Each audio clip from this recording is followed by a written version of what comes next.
Get ready for Netflix's gripping new medical drama, Pulse. Set in a cutting-edge Miami trauma center, third-year resident Dr. Danny Sims is unexpectedly thrust into a promotion when beloved chief resident Dr. Xander Phillips gets suspended. Then, with the emotional and physical stakes at their highest, a storm will push the hospital and its residents to their limits. Witness how life can change in a heartbeat when you're operating under pressure. Watch Pulse, only on Netflix. We sit here for coffee break with our coffees, having a coffee break. Cheers. Breaking. Cheers, baby. You know, in Sweden, they call this a fika. A fika matter. A fika. So it's like a little morning tea where you have a coffee and over there they have a bulle. A strudel. Which is, well, a bulle is like a cinnamon scroll. Bulle, like bulle. With some salt, sugar granules on top. It's quite nice. Oh, yeah. But anyway, I kind of made a thing where it's like, well, I mean, you just solve all problems by having a fika, you know? Feeling a bit down? Have a fika. Have a fika. Day been exhausting? Fika for you, mate. Life-threatening illness? You work at... Fika. Yeah, maybe. Get your fika on. Yeah, it's just like, you know, you've had a tough day. Have a fika. Have a fika. I mean, that's the marketing campaign. I was in the archipelago of sort of like little series of islands, and I was there for midsummer in Sweden a few years ago, and there was this kid who was exhausted. He was like, "Mummy, can we have a fika?" I was like, well, there's the ad campaign as well. Mummy, can we have a fika? But it's just like, you know, have a fika, guys. Yeah. If you're listening to this right now and you're tuning into Coffee Break, you deserve a fika. It's just fika. It's just fika. Yeah. If you ever want to condense it down, we'll just call it, we'll just have a fika. Yeah. And then once you've eaten your fika, you can go to the bathroom and get rid of some fika matter. Always takes it there. Yeah, boy. Well, welcome to the Coffee Break, guys. Or the fika. Yeah. Should we let Dum Dum speak? This is Dum Dum here. We're fresh out of an amazing episode with Sammy Boy, who came through to chat about his documentary that is going live so soon, and he's on his media stint. Public relations tour. Yeah, and he's, I guess, turning, opening the eyes, opening a window into a shift in the system, you know, like fully shifting a business model and the way the industry works. It was great having him on, speaking about such great stuff, and also just something that feels obviously very hard to pull off, but as an idea, like so simple, and why are we not doing that is kind of the biggest takeaway that I can get from it. Yeah, well, as we spoke about in the podcast, it's kind of like something that whether we like it or not, we will be paying more for coffee eventually. So why not build these systems up? Yeah, absolutely. And I really want to get him back on the pod at a later stage because, you know, we had this kind of meetup where he obviously had the project that he wanted to talk about and that, but he's a really funny dude and just like a silly guy. Like when we were chatting before the pod and, you know, we're obviously talking about serious stuff, but I'm like, no, he'd be a great guest just to get on and talk coffee crap for a while. And he's been in the industry for so long. He'd have some great kind of like little bitchy moments, I think, about the coffee industry, which we all love so much, just looking in at ourselves and poking ourselves. He has some stories, I can tell you. He has some stories. And he was just talking about a common friend that you have, which that also sounds like a great podcast. He was telling us about a guy that worked in coffee who now works at a juvenile like correctional facility.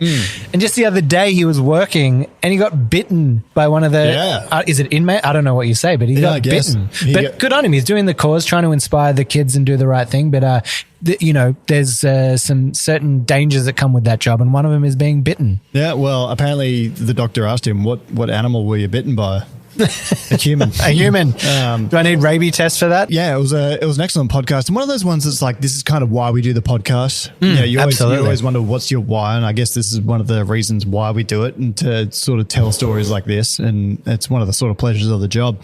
And kind of, you know, I hope one day that the Zakukabora and some of the communities within it come rock stars in the coffee industry. Like they do produce those 90-point coffees that everyone's just, you know, frothing over and wants to buy, and it's very highly sought after. Well, I instantly as well started jumping into like, how can both of us were like, okay, we need to buy a bag. We need to do that. There's an idea of competing within competition. That's cool. I wonder if like for their next harvest, if there's something we could do with the podcast where we do like the It's Just Coffee, Zakukabora, And we release like a limited range that we can kind of sell through this, or maybe give off to the listeners here. Yeah, well, I mean, who knows? Maybe it's such a. He was already saying, like, then when we say buy a bag, we're talking about the green coffee and doing commercial quantity, and it's already sold out. Yeah, Australia. It's sold out. You have to pre-commit. Which feels like it should be the way for buying all your coffee and that kind of thing, but pre-commit to it, which is great. That's what you want to see, that those guys are sold out already, and there's a waiting list almost to get in on that. Yeah, but when I watched the documentary as a whole, and we've just finished the actual podcast up about it, now we're doing coffee break. One of the thoughts that pops into my mind is like, if you're a barista, it's your duty to watch this, understand it, and then tell friends. Like, absolutely, it's kind of like something that we need to spread, because the analogy I gave was about the dairy industry, and compare the two and what kind of happened there. Even though they're two completely different industries, but like the theory is the same.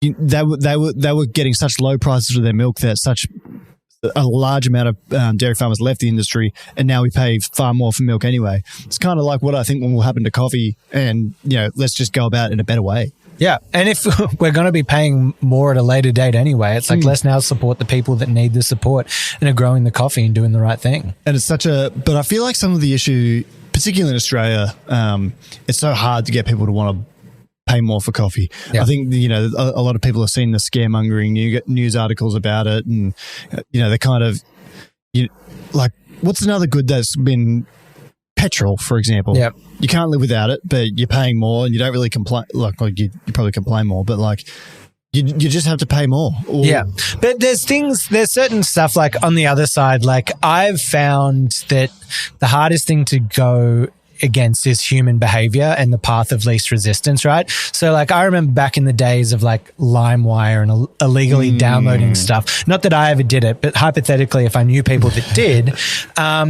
the statement was, and especially back then, we don't get these shows quick enough from like overseas. It takes 6 months for them to come to get here. I can't pay for it to get in these ways. If I had an easy way to access this show, I'd pay for it, but I'm doing it illegally because that's the best way and the quickest way that I can get it. There is a problem that we, talk about. I know the cocktail market's gone up in price. I know that there's been change there, but people are using this as something that they want to get every day and want to have every day, and there needs to be a feasibility of the price. So I think what we talked about is there needs to be that balance on like, special occasion coffee or like regular coffee, or how that's kind of done. But I think it's going to show in the market that people are just going to be trying to solve that problem of selling coffee at that lower price. It'll be a tough pill, I think, to swallow for a lot of people. Yeah. I mean, and I look at what they're doing and where it's come from in 2014, then the next year it was 4 tons. Then he was just saying they processed 9 tons of coffee in one day or something like that. It's like the growth has been exponential. So it's pretty cool to see that. And I just wonder where it's going in the future. He was just saying that this year they're trying to raise money to invest in like processing equipment. And like, you imagine they're processing the amount of cherries they are now, right? And he was saying they have particular problems drying the coffee. If I were to draw one comparison here, I really love coffee from Bolivia, and what they've managed to do in the Rodriguez family have managed to do in Bolivia through the company AgriCafe so they'll buy from a whole lot of producers. They send all their cherries to a mill, and in this mill, rainfall in Bolivia is so sporadic that's really hard to dry coffee cherries. And so what they do is they do a lot of mechanical drying now. What if something like that becomes the norm in Bolivia? And I just had this season's crop of Bolivia through my shop, and you pay a premium for it. It's excellent. It's as good as I've ever tried it. Mechanical. Let's go back there for a second. Mechanical drying. Run us through that. So they have these things in Bolivia called cocoa dryers. So what it is like you imagine a tub that's kind of like a square, and it fits, maybe like a ton of coffee cherry in it, for example. It's got no lid. There's a little hole at the bottom. And basically what they do is they'll turn on a heater or like a flame, and then it'll put heat through the coffee cherries and rise out the top. And this can all be done undercover. And then they'll agitate it Oh my God, it's like a coffee jacuzzi. It's like a coffee bean jacuzzi. Yeah, but like it dries the coffee more consistently. Right. It can be done in less time. And probably harvesting a better result because of that consistency from what you're tasting. Well, yeah. Well, I mean, the coffees that I had this year, so they call those the cocoa dryers. So they have like a cocoa natural process. And I'm pretty sure they do it for a lot of their wash coffees as well. Yeah. I mean, it makes sense. Yeah, well, yeah. And there's just other ways to dry the coffee mechanically. It requires some investment. Hairdryer? Maybe. But, imagine once you get something like that into this community in Uganda and improve the coffee dramatically, like you can systemize it so much better. Because that was the big point and like something that we touched on briefly, but the change of quality from when they first started to getting that like damp, musty coffee that they were tasting to like just implementing a few simple changes that the farmers just didn't know about. And instantly you've got a product that's, multiple times better and now ranking in that specialty coffee range and hopefully even beyond that into the 90s in that grade score. And I like to educate here. I'm sure a lot of people know, but Kirk, can you give us a quick rundown and maybe for Liam, do you know about the coffee scoring and how that works and specialty in those different ranks? No, I don't. You have a pretty good understanding of it if you want to run us through. So there's a standardized procedure in scoring coffee. Here we go. Oh, we're getting a phone call. Who is it? Is it Hoffman? Nah. Is it Jimmy? My girlfriend. Boo. Yeah. Come on. Sorry, I mean in comparison to Jimmy Butler or James Hoffman. But, do you want to answer it? You can take it live on the air. See what she's got to say? She wouldn't appreciate that. She wouldn't? It was my dad I'd put on speakerphone. Oh, yeah. I don't think maybe we need to get your dad on as a guest. I think there's a road rage incident coming on here. Oh, what's happening? Some guy's chasing, it's his work, mate. Okay. Anyhow, the standardized coffee scoring system. So Craig Simon came on here and kind of elaborated on it as well. But basically what they'll do is everyone's sort of calibrated, so they're adapted to tasting the same sort of things. And they'll score things on things like sweetness, acidity, aftertaste, body, all those sorts of things, and they'll grade it, so give it a score. Now, traditionally speaking, specialty coffee is considered anything that's 80 points or above. We've kind of just had this argument during the show that maybe we should redefine that. That's what it is right now, to the best of my knowledge. So a lot of these coffees from Zukukabora are now scoring 84 plus. And then I guess it's kind of like a crowning moment when you reach the 90-point mark. And I know I've already used this analogy in the podcast, but I'm going to go back and use it again. Gail Bedecker from... Oh, yeah. Those final 0.5%. Yeah, those little... he was talking about the purity of meth. Yeah. But let's apply it to coffee here. Those extra points from even 87 above, like you go from 87 to 88, that's pretty big step. You go from 88 to 89, big step. You go from 89 to 90, you're in the big boy territory now. You go to 90 to 91, that's World Barista Championship winning coffee in a lot of cases. Absolutely. Maybe we need to do a new coffee that's like a blue coffee and have that crystal blue persuasion coming in through the industry. Gustavo Fring. Yeah, the Fring. Yeah. I love that. Some other really important stuff that we touched on in the pod that I think is worth reiterating and elaborating on is the obsession of why all baristas are also boulderers. Look, I don't get it. I tragically learned not so tragically, it's fine, but you're a boulderer. Yeah. And you had some interactions with people at your bouldering gym who identified as like, oh, you're the guy from coffee. I don't know whether it's because a lot of the time if you're walking in the street, obviously stuff happens quickly. But out of all the places that I go, that is the number one place where it's like multiple times in like a session, people coming up about like the coffee thing. So it speaks to the fact that they're all coffee people. Maybe there's also something like if they're home beyond like just baristas in a cafe, if they're home baristas as well, there's something in like, I don't know, the idea of taking your time and doing that with coffee and like having that whole ritual feels pretty kind of similar to the idea of putting in the time. Like bouldering is the ritual of like the getting in, the stretch, the sitting there. People go there for hours. Like you see people, they'll go in, do like a few hours of bouldering, then they go up to the little sitting area upstairs and they'll study there for exams for 2 hours. And then they come back down and do another 2-hour session. There are people that are in there that I've never not been in the gym and not seen. They're there that often. But what is with the high rate of uptake from baristas in this activity? I was also going to say there's an age thing associated as well, though. I feel like it's it's like picking up like guitar or baking sourdough in your 30s. It's like, I've got to connect something. I've got to have some identity here. I'm a boulderer. Are you a boulderer, Liam?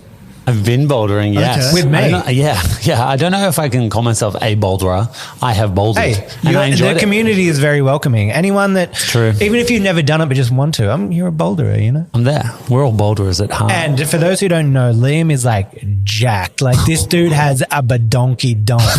Like that thing, like what's a donkey donk? Oh, his butt he's got a bubble butt. Okay. He's got like a real round thing. Packing? And yeah, he's packing heaps. And his booty is so big that he requested those like exercise balls to sit on at work for his desk, for, ergonomics and all that. And as a great, employer, I was like, yeah, we'll get those for you. This dude has such a badonky donk that thing is squeezing out air every day and we're constantly pumping him up. It's got its own weather system, that thing. It does. It's got its own orbit. Like I'm drawn to it. But anyway, what do you mainly do CrossFit, right? You're like you're throwing tires over. Yeah. So he's got that real swole body type that we're getting there. Look, I think you're talking me up a little bit. But no, we're not. You're a big boy. Yeah. I'm on the bigger side. I got the bigger frame. But mate, you should see his thighs. The other day he's working. He does a squat and his pants rip back to front. I'm talking crotch to crack. Yeah. There was like the full, it was a total eclipse of the fart. Congratulations. Thank you. No, we're in the middle of the pod actually. And we're setting up and I put the, I don't know if it's in frame. Oh yeah. Just behind Ro over there, over your shoulder. I was grabbing the plant to put in that little pocket. Oh, yeah. And as I knelt down, I heard whip crack. And I hate it when that happens. Pants, see you later. It was just the whip crack from my anaconda. Yeah, that's it. But back to the coffee stuff. Oh, sorry, I got excited. The reason why everyone's listening. Yeah. What was the biggest takeaway you took from, I'll ask you two things, from the documentary and from interviewing Sam? That's a good question. I would say the biggest thing that I took away is basically just like, this is such a simple, self-fulfilling, self-helping kind of system that they've set up. Obviously very hard to set up, but it's the profits from the cafe are going back and investing into the people that are making the coffee. Then they're making coffee and it's coming back to the coffee shop. So there's such a system in place there that is just going to keep getting better and better and supporting one another and trying to do that. And these dudes, like, he didn't talk about it on there. We're going to talk about it, but he was like, we're unashamedly a for-profit company in what we're doing. There's obviously the charity, but like as a business, they're like, yeah, we want people to get paid and we want the people over in Uganda to get paid and we're going to pay them the right amount. We're going to set up this system and we're going to break this cycle that has been set up by some of these bigger importers to do that. And as I said, probably really hard to set up that infrastructure, but as an idea, so simple and makes so much sense. So you really hope that you start to see this kind of idea start to grow, become more accessible, become more tangible. So roasters can kind of be, whether it's part of themselves or just other organizations are going to help set that up, because you can see that common folk is for everyone. They've set up this whole thing with this Ugandan farm, Zakukabora, but it's now they're probably going to get to a point where they're like, we can't even buy the coffee when it goes outside of that to such a global scale. And that's kind of the end goal, which is kind of cool to be like, won't it be cool when we can't even buy our own coffee that we invested in? Not our own coffee, but you know what I mean? Yeah. And they kind of like, I do foresee once it's like anything, you plant the seed, you water a little, it grows, and who knows what it grows into. But I foresee in the next few years, once they've made those investments in sort of machinery and stuff, there's no reason why they can't be a competition-winning coffee or a 90-point. But have some lots that are in the 90-point range. I feel like that's quite rare though, that kind of business model of like, like you just said, plant the seeds, water it and give it time. Like it seems like there's such a sacrifice on that kind of business model. And it's like, how do we transition the models that are already there to this? How can we make that like transition to kind of benefit all the people in the chain, There's one example of it, like the CM selections thing that the Project Origin and Sasha Sesic did. Someone used that to win the World Barista Championship. That was Agnieszka Ryuska. And, Sasha's someone that sort of cops a lot of criticism online for, whatever reasons, and a lot of it, I think, unfairly. But, done that in the Messina village and made some improvements to the residents in Ethiopia's lives. And what is that? Tell me more about it. So carbonic maceration selections, I guess, is what it... Carbomassy is what we like to call it. So basically that's a form of anaerobic fermentation where they'll get the coffee cherries, they'll put it in a tank, then flush it with carbon dioxide, and it'll ferment and augment the flavors of the coffee. So they've got some natural versions where it's like very sweet and fruity, and they've also got some classic wash sort of profiles as well. So you're talking about like there's a new processing process, and then that brought basically that coffee forward and up in the rankings. Yeah, so he applied that processing technique to his coffee himself to win the World Barista Championship using a Colombian coffee that was from a more established farmer. But then Agnieszka, who was the Polish Barista Champion, she used it in 2017 from an Ethiopian coffee, and pretty like widely available coffee as well. And then you use it to win the World Barista Championship, and then you could go buy that coffee for like, a pretty reasonable price for us, and the farmer got looked after as well. So, I mean, there's one example of it kind of being done, and I kind of see this following a similar sort of pattern. Absolutely. If that makes sense. That was my biggest, just to jump in, my biggest takeaway was that it's not a documentary about just the process of coffee, of how we get A to B. It's more about the community, but also providing the education. It's these 1% things that actually, it's like that classic analogy of like you teach a man to fish, and it's genuine. Like it's not only like you're teaching. These guys are growing coffee, they're not fishing. That's right. That's right. But it's not only teaching them a process and finessing, it's giving like freedom for creativity and like, the dude that was going the guy that was going on to do all the different processing and trying that, like in the doco, he's so excited. He's like, I just hear experiments and I just want to do that. And he was like so jazzed. And I think that's a big takeaway. I think if there's anyone who's really great in the hospitality world, I think that they are a community-driven person. We talked to, was it old Quail? Was it the Quailing that was just talking about, I'm all about the people. That's why I'm in this and that's why I'm doing it. And I think all the greats are all about people and connection. And so this just translates to a broader, more global stage of building connection and community there. And you're seeing a great community get built. There's hope. There's the ability to grow, and it was helping the entire community. But there's another element to this that I'd like to point out, is that it's kind of like we're going to depend on this kind of model in the future. If you want to actually secure coffee for your business in a market that's more competitive to buy coffee, then you'll actually need to engage in sort of business practices like this to be able to guarantee you've got coffee for a whole year. Absolutely. Well, there was that side, like there is the big question that I was kind of going at the end where it's like, to a lot of people, and it's hard to run a business. It's hard to make bucks. And as he was saying on the show, he's like, I'm not perfect. I'm part of the imperfect, machine here. There is that hard question. It was just like, what can roasters do today? And like, hey, that's a great, signing up and getting some of that coffee is a great way to start, but there's got to be more and more moving parts because it's such a small scale at the moment of like what can happen. But hopefully we can start seeing a few more of these kind of initiatives going. Yeah, it'll be interesting to see. I feel like Green Square should sponsor the podcast after all the PR we've given them in this episode and the last one. But that software that will kind of break down the barriers and allow you to kind of perform these transactions and look at that marketplace and have a link to the direct traded ones with the full reports and that kind of stuff where you can access it and know that where your money's going and what you're doing there. Yeah, but and on the producer side as well, they can kind of get a bit of clarity. You can get a bit of clarity, manage the shipment, all that kind of stuff. It's maybe the market's changing to an extent that we don't even know. I'm sure there's so much that we don't know, but we can sit here at the moment without knowing that and just project what would be a great ideal world, Well, I think we've been going on for about the length of what a coffee break should. Maybe the employee's a little angry. Maybe we've taken a bit longer. A little smoko out the front, a little extra 10 minutes. But I've enjoyed it. I think I've had a great time. Too. I'm pretty peckish for lunch as well, though. Oh, yeah. What are you getting? What are you thinking? I don't know. Burrito could be on the cards. Oh, that's interesting. I did last night like a Mexican salmon kind of thing. I'd made some tacos the night before. I had some like leftover like spicy yogurt with like lime and stuff that I'd made. And I was like, I need to stick on that Mexican train. There's a nice little Sri Lankan place in the city that I like going to now as well. Oh, what's that?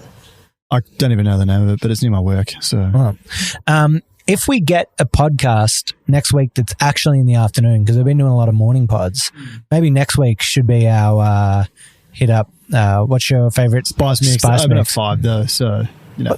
Well, that's perfect. What do you mean? Oh, you want to do an afternoon? That's what I'm saying. If we can actually get an afternoon podcast in where it's like a 4:00 podcast, finish at 5:30. And this takes a while. There's the pre-setup, there's the time, there's recording it, there's the photos after, there's the coffee break. So, 5:30, 6, we're rolling in and we're eating some delicious curries. We should do an event where we like just get them to cater it one day, like one of our live podcasts that we feel like you've been talking about it. So oh my God, since day one. Yeah. Since day one that you came here, you were like, we need to go to, or maybe there's like a lucky listener. No one wants to win this prize. One lucky listener gets to go to dinner with Kirk and I. That's the prize nobody wants. We haven't received any emails about this upcoming prize.